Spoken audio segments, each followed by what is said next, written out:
पाकिस्तान के रक्षा मंत्री ख्वाजा आसिफ ने एक इंटरव्यू में कहा है कि दिल्ली में हुए धमाके के बाद भारत पाकिस्तान की सीमा पर हमला कर सकता है और पाकिस्तान को एक ही समय पर अफगानिस्तान के साथ भारत से भी युद्ध लड़ना पड़ सकता है। आप खुद सुनिए ये पाकिस्तानी भारत की सेनाओं से किस कदर खौफ खाते हैं।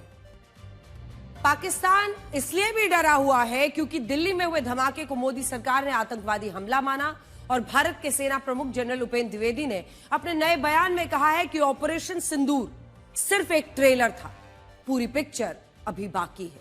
पाकिस्तान का सबसे बड़ा डर तो यही है कि उसका सरकारी खजाना पहले से खाली है और इस फटीचर हालत में उसके लिए भारत के साथ एक और युद्ध लड़ना बिल्कुल आसान नहीं होगा। मैं आपको बड़ी स्क्रीन पर कुछ आंकड़े दिखाना चाहती हूं क्योंकि जब आप ये समझेंगे कि पाकिस्तान का विदेशी मुद्रा भंडार आज कहां पर आकर टिका हुआ है, भारत ने किस तरह से पाकिस्तान को घुटनों पर ला दिया है, पाकिस्तान का विदेशी मुद्रा भंडार अपने सबसे निचले स्तर पर पहुंच चुका है।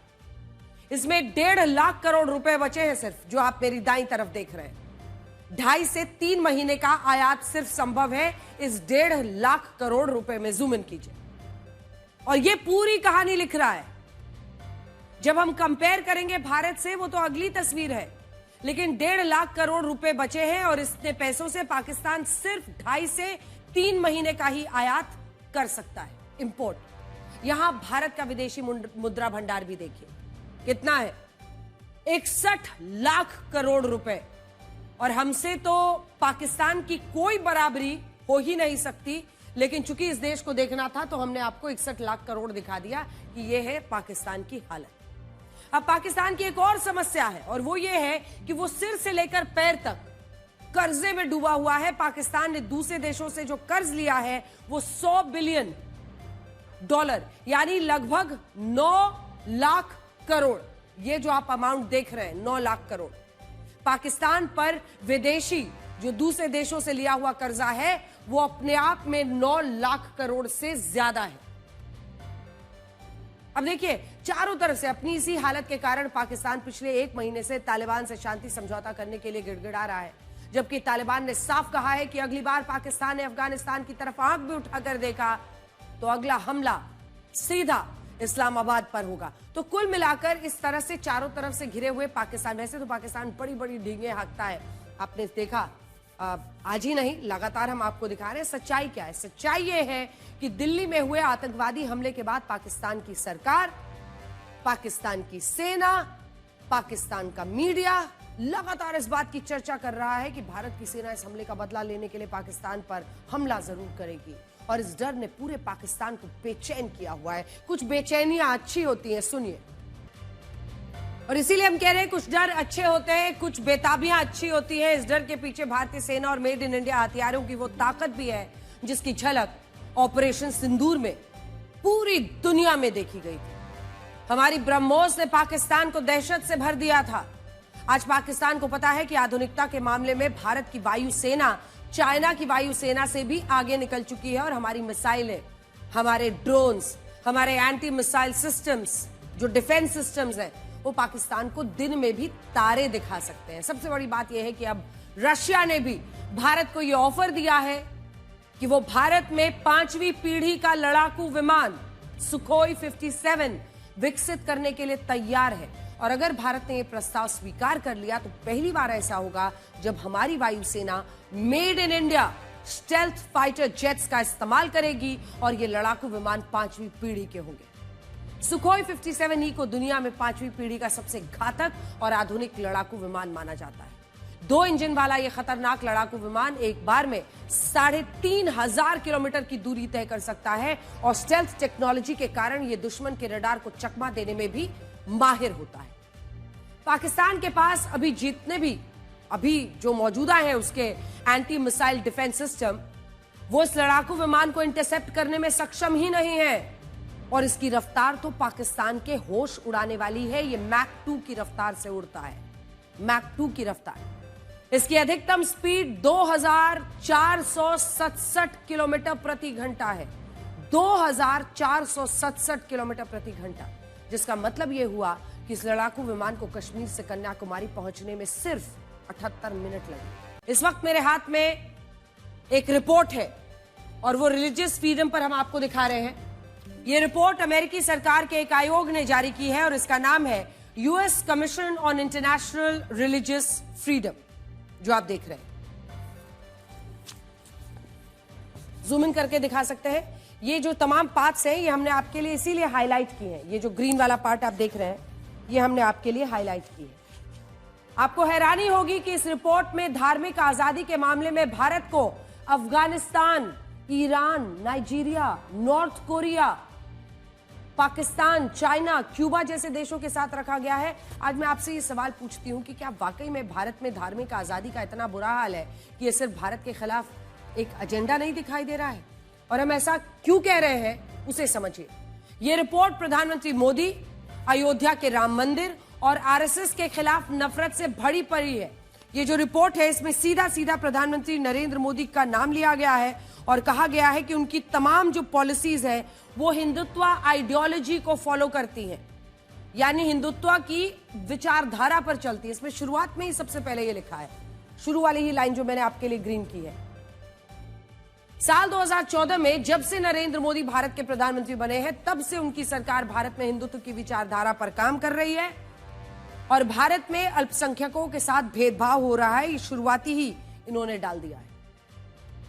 इसी रिपोर्ट में आगे ये लिखा है कि आरएसएस और बीजेपी एक है। ये अगला पन्ना पलटिए और आपको दिख जाएगा कि कैसे ये आरएसएस और बीजेपी को एक बता रहे हैं। और आरएसएस भारत को एक हिंदू राष्ट्र बनाना चाहता है। आरएसएस अल्पसंख्यकों के खिलाफ हिंसक अत्याचार में शामिल है। ये देखिए, ये उसका दूसरा हिस्सा। इसी में आगे राम मंदिर का जिक्र है, राम मंदिर का जिक्र, और बताया जाता है कि अयोध्या में राम मंदिर का निर्माण 16वीं शताब्दी की बाबरी मस्जिद के ऊपर हुआ है और इस मस्जिद को हिंदुओं की हिंसक भीड़ ने ढहा दिया था। सबसे बड़ी बात यह है कि इसमें बहुत चालाकी से राम मंदिर के इतिहास को तो छिपा दिया गया। ऐसी धारणा बना दी गई कि अयोध्या का राम मंदिर भारत के मुसलमानों का दमन करके बनाया गया, जबकि ये सच नहीं है। सच ये है कि राम मंदिर के निर्माण के लिए दोनों पक्षों ने लंबी कानूनी लड़ाई लड़ी। इस सब के बाद देश की सर्वोच्च अदालत यानी सुप्रीम कोर्ट ने राम मंदिर के पक्ष में फैसला सुनाया। इसमें सिर्फ एक जगह सुप्रीम कोर्ट के फैसले का जिक्र जरूर है, लेकिन उसे भी ऐसे लिखा गया है जिससे इस मामले की पूरी स्थिति स्पष्ट नहीं होती। इसमें यह कहीं नहीं लिखा गया है कि अयोध्या में राम जन्मभूमि को लेकर विवाद क्या था। 16वीं शताब्दी में राम जन्मभूमि पर बने मंदिर को गिराकर उस पर मस्जिद बनवाई गई थी, लेकिन इस रिपोर्ट में ये बातें साफ तौर पर अनदेखी और अनलिखी कर दी गई है, लिखा ही नहीं गया है।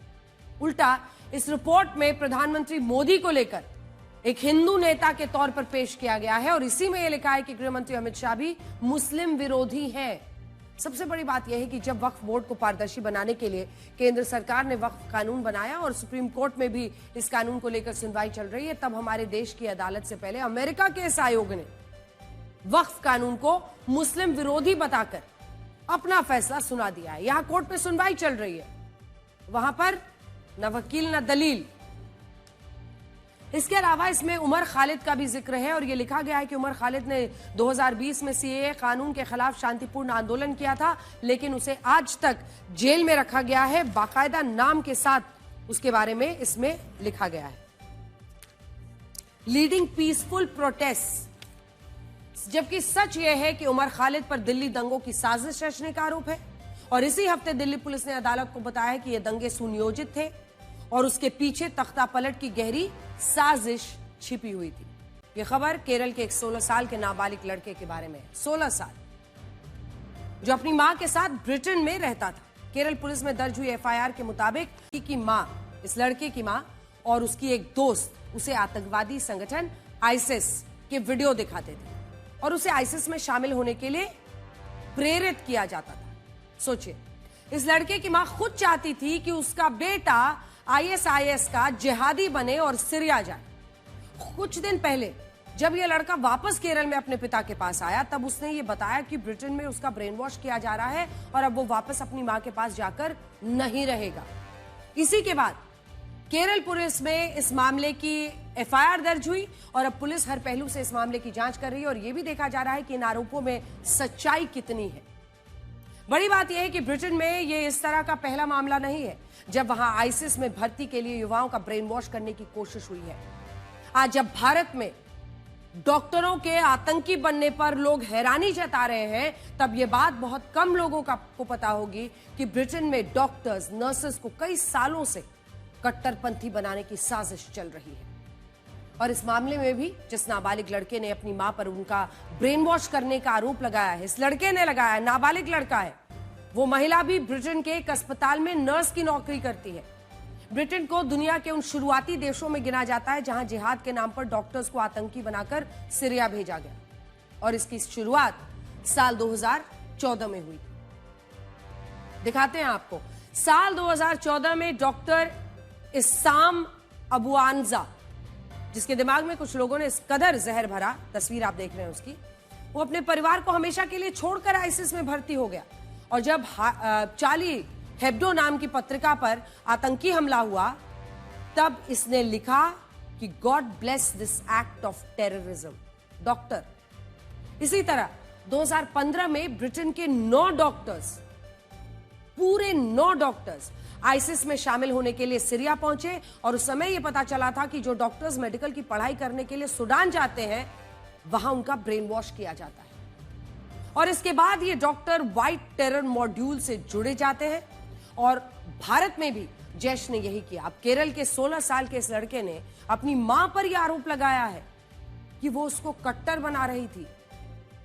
उसकी मां उससे कह रही थी कि सीरिया जाओ, आईसिस का हिस्सा बनो। इस खबर के बाद आज आपको यह भी सोचना होगा कि अगर माता पिता, अभिभावक भी अपने बच्चों को कट्टरपंथी बनाने में जुट जाएंगे, तो भविष्य में ये व्हाइट टेरर मॉड्यूल कितना खतरनाक रूप ले सकता है। इस वक्त आप मेरे हाथ में जो दस्तावेज देख रहे हैं, ये उन क्लासिफाइड डॉक्यूमेंट्स का हिस्सा है जिन्हें अमेरिका ने 9/11 हमले के बाद 13 सालों तक गोपनीय रखा था। इन दस्तावेजों में आशंका जताई गई थी कि 9/11 हमले में ओसामा बिन लादेन के साथ सऊदी अरब की भूमिका भी संदिग्ध हो सकती है, और इसी वजह से अमेरिका में 9/11 के पीड़ित परिवारों ने सऊदी अरब को इस हमले के लिए जिम्मेदार माना। लेकिन आज जब सऊदी अरब के क्राउन प्रिंस मोहम्मद बिन सलमान, MBS जिन्हें कहा जाता है, व्हाइट हाउस आए, और एक पत्रकार ने राष्ट्रपति ट्रंप की मौजूदगी में उनसे यह पूछ लिया कि उनके व्हाइट हाउस आने से 9/11 के पीड़ित परिवार नाराज हैं, तो राष्ट्रपति ट्रंप इस पत्रकार पर बुरी तरह भड़क गए। उन्होंने सऊदी अरब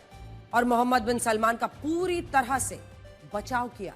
बड़ी बात यह है कि इस पत्रकार ने राष्ट्रपति ट्रंप को भी नहीं छोड़ा, और उनसे यह पूछ लिया कि अगर उनका परिवार सऊदी अरब में बिजनेस कर रहा है तो क्या यह कॉन्फ्लिक्ट ऑफ इंटरेस्ट यानी हितों के टकराव का मामला नहीं है। सुनिए तो देखिए, राष्ट्रपति ट्रंप को मुश्किल सवालों पर कितनी जल्दी गुस्सा आता है। वैसे वो खुद को शांति दूत बताते हैं, और जैसे एक सवाल उनसे उनके बिजनेस इंटरेस्ट पर पूछ लिया गया तो उन्होंने फेक न्यूज बता दिया। इन आरोपों पर सऊदी अरब के क्राउन प्रिंस मोहम्मद बिन सलमान ने भी सफाई दी। उन्होंने कहा कि 9/11 हमले में लादेन ने सऊदी अरब के नागरिकों का इस्तेमाल इसलिए किया था ताकि सऊदी अरब और अमेरिका के रिश्ते खराब हो जाए।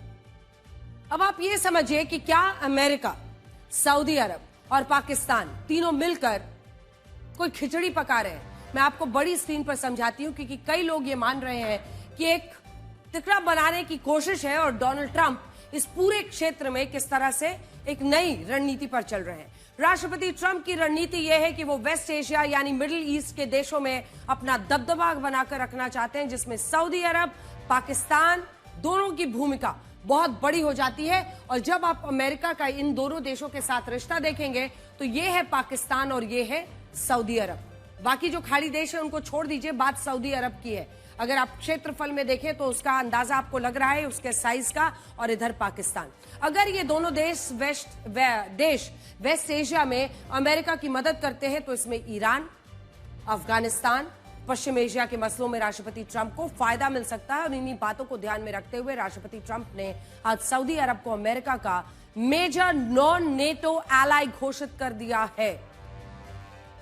मेजर नॉन नेटो एलाई घोषित कर रहे हैं ट्रंप, और इससे पहले पाकिस्तान को लेकर भी उन्होंने ऐसा ही ऐलान किया। इसके अलावा आज ही सऊदी अरब ने अमेरिका के साथ रक्षा समझौते पर सहमति बना ली है, और इससे पहले सऊदी अरब और पाकिस्तान के बीच भी रक्षा समझौते पर सहमति बन चुकी है। अब ये सब इसलिए हो रहा है ताकि पाकिस्तान पर भारत का दबाव कम हो, और पाकिस्तान अपनी सारी ऊर्जा पश्चिम एशिया में अमेरिका और सऊदी अरब की मदद करने में लगाए।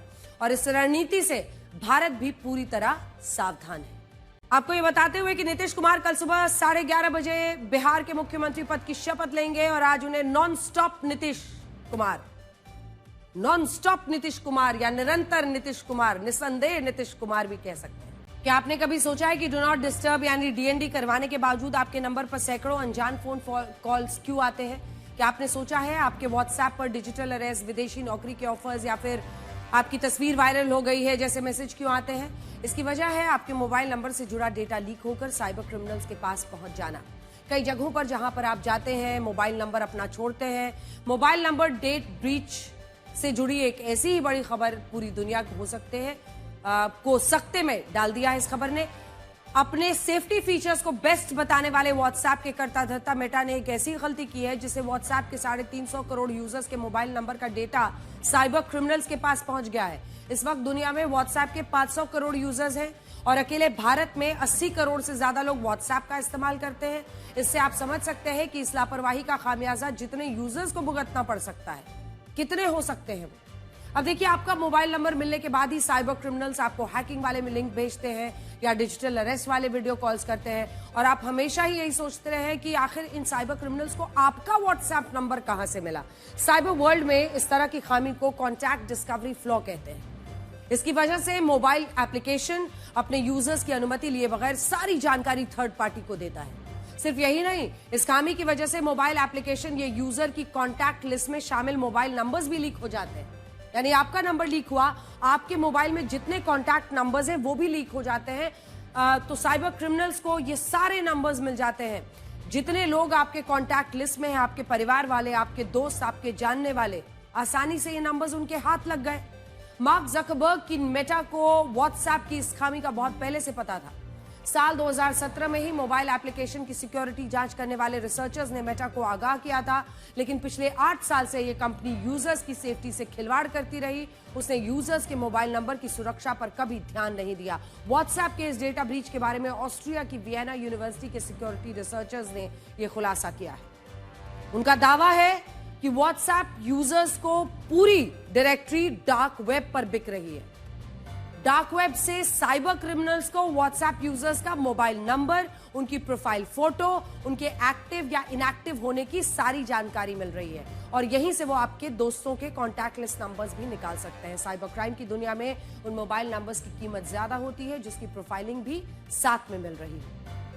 यानी ऐसे मोबाइल नंबर्स जिनके बारे में पता हो कि वो एक्टिव है, मतलब मोबाइल नंबर कौन यूज कर रहा है, उसका नाम हो, यूजर की तस्वीर मिल जाए, ये पता चल जाए कि उनकी उम्र क्या है, फिर यूजर किस देश का रहता है, ये सब कुछ पता चल जाए। सोचिए, किसी साइबर क्रिमिनल के पास आपकी ये सारी जानकारी हो, वो क्या नहीं कर सकता है। आपका नाम लेकर आपके संबंधित जो अन्य लोग हैं आपको संबोधित करते हुए वो आपकी जानकारी के आधार पर आपको फंसाने के लिए सैकड़ों तरीके अपना सकता है। व्हाट्सएप डेटा ब्रीच में यही हुआ।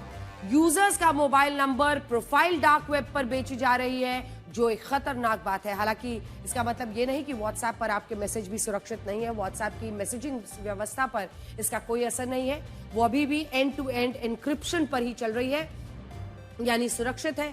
मेटा का दावा है कि उसने अपनी इस खामी को ठीक कर दिया है।